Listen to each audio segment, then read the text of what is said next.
Hi everyone, Lisa Haven here. Well, there is a three-stage prong attack against conservatives, Christians, Republicans, and just downright anyone who supports the President of the United States of America. And many of you are already well aware of this attack, but I've got brand new information that I want to bring to the forefront because here's the thing. The Democratic, progressive, liberal left has already initiated the attack and it is now underway, and it is looking eerily similar to something out of a Nazi Germany playbook or out of a Stalin regime era. And I'm going to prove it to you. But for starters, let me just give a quick shout out to my partner at Virtual Shield, hidewithlisa.com. I encourage you guys, get on a VPN today. If you're not on one, it hides everything you look at in Google. So in the event that we end up in a Nazi style regime, well, at least they don't know what you're searching. So go to hidewithlisa.com. All right, back to the report. So what is this three-stage prong attack that has been initiated? Well, number one, the Democratic leftist arm has labeled their enemy. You know, just like back in Stalin's day, the enemy of Stalin was, well, journalists and anyone who was exposing the corruption in his regime. They were labeled the enemy and labeled with a mental illness. In Hitler's regime, it was the Jewish bankers. The bankers were the problem for all the economic loss. Therefore, the Jews were the problem. Well, today, in America, the leftist progressive liberal arm has labeled Trump supporters, conservatives, and even Republicans as the enemy. Here's my proof on that. Check this out. This is from mrcnewsbuster.com, published July 2016. Now, I wanted to take you back first to 2016 to prove that this has been happening ever since Trump got into office. But it's titled, "That's Entertainment, More Than 20 TV Shows Attack Trump."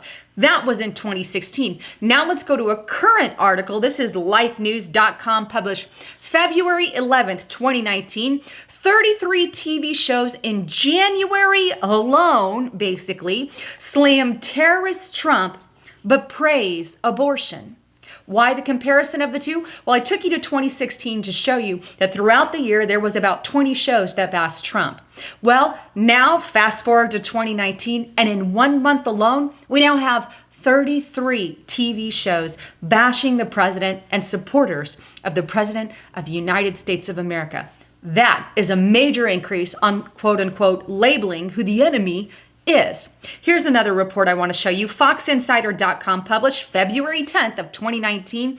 College paper publishes student op-ed slamming conservative ideas, stating that they're not equal to the liberal, nor are they equal to the left. Now, let me take you to the actual paper because I want to show it to you. Here's the op-ed by studentlife.com.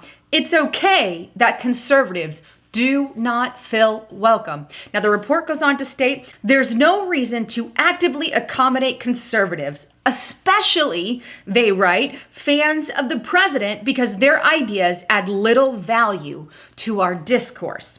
It goes on, conservative ideas do not deserve equal consideration to the afforded liberal and left ideas because conservatives' ideas are not equal to liberal or left ideas. There is no legitimate argument for supporting Donald Trump and his allies, at least not one that holds up in any academic community worth its salt.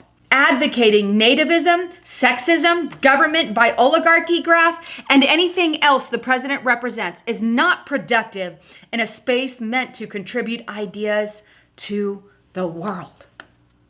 In other words, conservatives are old-fashioned, outdated, they're sexist, they're bigots, they're oligarchs, and anyone who believes with the president is not worth hearing. Ergo, the attack and labeling of the conservative voice, saying they're not worthy to be in politics. Need more information? Need more proof? Check this out.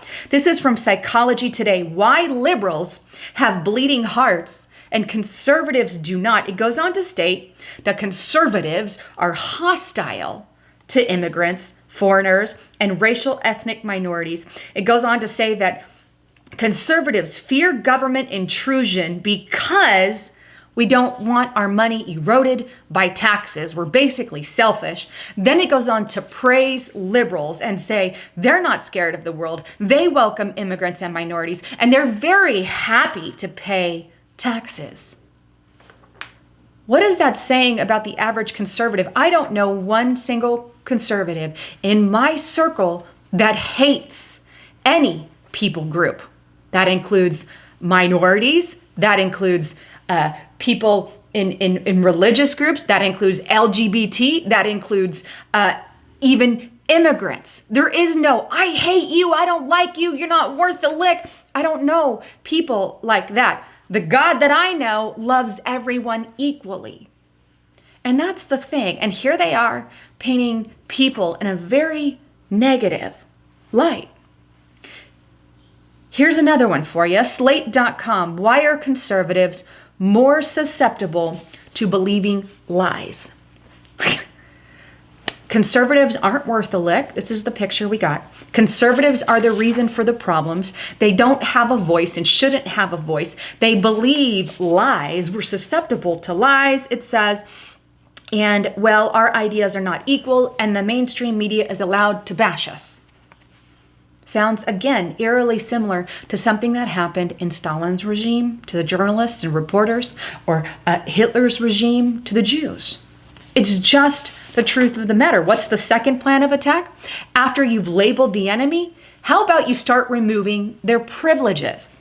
You know, under Stalin's era, he started labeling them as mental people and started taking away their rights. In fact, journalists were disappearing, going MIA.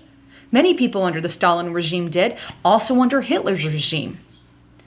People started bashing and targeting and being violent to some of the Jewish people. We shouldn't be violent to any race, color, or creed, or person.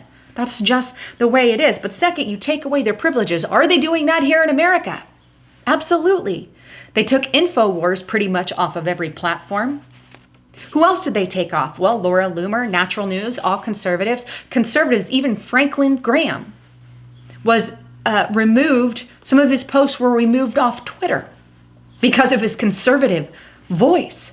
They absolutely are. Check this report out, naturalnews.com, bombshell. Apple demands Natural News stop writing about abortions and Satanism, threatens to block their app from all Apple devices simply for sharing an opinion, a political opinion. TheHill.com, big tech censorship of conservatives is alive and well. WashingtonTimes.com, conservative fury against Twitter purge turns to action. In other words, they are censoring conservatives, and it's obvious to the point where pretty much multiple conservative outlets are complaining about it. Something is obviously happening. And personally, I've got a mix between conservative and libertarian views. I've got a little bit of all of it. But the fact of the matter is, I don't care if you're a liberal or a conservative or a Republican or a Democrat. I don't believe you should be silenced or your voice shouldn't be heard because of your political view. And I can't tell you how many movies I watch that constantly make puns at a certain belief line. I was watching Riverdale with my kids. They started saying, well, I don't hate you, but if you were a conservative, then that might be a different story. Like, why the pun? Why even throw that in the show? It's just absurd, and it's getting out of hand. But number one, label the enemy. Number two, remove their privileges. And number three, how about you take away their protection? There has been, within the last year or so, 55 separate gun laws in 26 states that have been added or passed. 55 separate ones, which means they're going after our Second Amendment right. Check this out. FoxNews.com, February 9th. Gun seizures spike nationally as state pass laws aimed at curbing mass shootings. ActivistPost.com, February 12th. Unprecedented gun confiscation hits the United States as thousands, with a T, of guns are seized from innocent citizens. Thousands. You see, the Democrats told us they'd never take our guns. But here they are, underneath our noses, actually confiscating guns, taking them from United States citizens who obtained them legally, by the way, and thousands are being removed. Again, I can't help but make the tie. Stalin took the guns, Hitler took the guns, and here we are getting some of those protections taken away. But thankfully, some of the sheriffs are standing against that. Check out this report, dailymail.com. Washington State Sheriff in a dozen counties refuse to enforce sweeping new gun laws approved by voters. Breitbart.com, 25 of New Mexico's 33 sheriffs sign a statement against any red flag law. Amen to that. We have some amazing Americans standing against the corruption, against our Second Amendment. Anyhow, I'd love to get your thoughts, comments, and concerns on that. What do you think? Is there a three-stage attack? Am I blowing it out of the water? Is it something out of nothing? Is it something of concern or not concern? I guess ultimately the decision is yours. I'm just putting all the pieces together and asking the question. Anyhow, I'm Lisa Haven, signing out.